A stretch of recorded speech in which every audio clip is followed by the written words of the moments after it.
ఇప్పుడు సినీ నటులు రాజేంద్ర ప్రసాద్ గారు ముఖ్యమంత్రి గారిని సత్కరిస్తారు.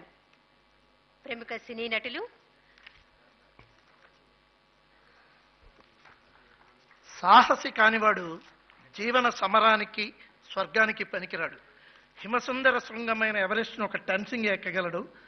అమరావతి భవ్య నగరాన్ని ఒక చంద్రబాబే నిర్మించగలడు. నాకు ప్రపంచమంతా తెలిసిన మన సీఎం చంద్రబాబు నాయుడు గారంటే ప్రత్యేకమైన ఇష్టం. ఎందుకంటే భారతదేశంలో నదులు అనుసంధానం చేసిన ఏకైక మగాడు శ్రీ నారా చంద్రబాబు నాయుడు గారు. నాకు అన్నయ్య అయినా నాకు ప్రేమగా ఎప్పటి నుంచో ఒక ఆయనకి కానుక ఇవ్వాలని కోరిక. ఆ కానుక మీ అందరి సమక్షంలో ఇప్పుడు ఇచ్చేస్తాను. Thank you very much. Hello.